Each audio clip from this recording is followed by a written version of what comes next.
കണ്ണികളിൽ വിരിഞ്ഞത് പൂരക്കാഴ്ചകൾ. ഒടുവിൽ കരിമരുന്നിനോടൊപ്പം മടക്കം സുദർശന്. കണ്ണീരിൽ കുതിർന്ന അന്ത്യയാത്രമേകി വെന്നൂർ ഗ്രാമം. തൃശൂർ പൂരത്തിന്റെ ആവേശം വാനോളം ഉയർത്താൻ വെടിക്കെട്ടുപുരയിൽ മരുന്നൊരുക്കുന്നതിനിടെ അപ്രതീക്ഷിതമായി എത്തിയ മരണം സുദർശനെ കവർന്നെടുത്തപ്പോൾ ഒരു കുടുംബത്തിന്റെ താങ്ങും തണലുമാണ് ഇല്ലാതായത്. മുണ്ടത്തിക്കോട് വെടിക്കെട്ട് നിർമ്മാണശാലയിലുണ്ടായ അപകടത്തിൽ ജീവൻ പൊലിഞ്ഞ സുദർശന്റെ വിയോഗം വെന്നൂർ ഗ്രാമത്തിന് ഇന്നും വിശ്വസിക്കാനായിട്ടില്ല. പോസ്റ്റ്മോർട്ടം നടപടികൾക്ക് ശേഷം കഴിഞ്ഞ ദിവസം രാത്രി വൈകി ഭൗതികദേഹം വെന്നൂരിലെ സ്വവസതിയിൽ എത്തിച്ചപ്പോൾ വികാരനിർഭരമായ രംഗങ്ങൾക്കാണ് നാട് സാക്ഷിയായത്. തങ്ങളുടെ പ്രിയപ്പെട്ടവനെ അവസാനമായി ഒരു നോക്ക് കാണാൻ നാടിന്റെ നാനാ ഭാഗങ്ങളിൽ നിന്നും ഒഴുകിയെത്തിയ ജനക്കൂട്ടത്തിന് കണ്ണുനീർ അടക്കാനായില്ല. ഒരു കുടുംബത്തിന്റെ മുഴുവൻ പ്രതീക്ഷകളും സ്വപ്നങ്ങളും ബാക്കിയാക്കിയാണ് സുദർശൻ യാത്രയായത്. വിവിധ രാഷ്ട്രീയ സാമൂഹ്യ നേതാക്കളും പൂരക്കമ്മിറ്റി ഭാരവാഹികളും സുദർശന് അന്തിമോപചാരം അർപ്പിക്കാൻ വസതിയിലെത്തി.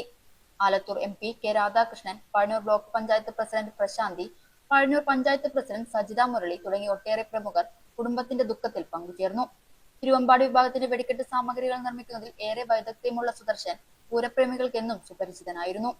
തൊഴിലിനോടുള്ള അമിതമായ സ്നേഹവും അർപ്പണബോധവുമാണ് ഒടുവിൽ സുദർശന്റെ ജീവനെടുത്തത്. ആ വെടിക്കെട്ടുപുരയിൽ കരിമരുന്നിനൊപ്പം ഒരുക്കിത്തീർന്നത് ഒരു നാടിന്റെ ആകെ പ്രതീക്ഷകളാണ്. തൃശൂർ പൂരത്തിന്റെ വർണ്ണക്കാഴ്ചകൾക്ക് പശ്ചാത്തലമൊരുക്കാൻ വിയർപ്പൊഴുക്കിയ ആ കൈകൾ ഇനിയില്ല.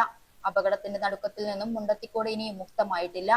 പൂരനഗരിയിൽ വെടിക്കെട്ട് വിസ്മയങ്ങൾ വിരിയുന്ന നേരമത്രയും വെന്നൂരിലെ ആ വീടിന്റെ ഉമ്മറത്ത് സുദർശന്റെ ഓർമ്മകൾ വിങ്ങുന്ന വേദനയായി അവശേഷിക്കും.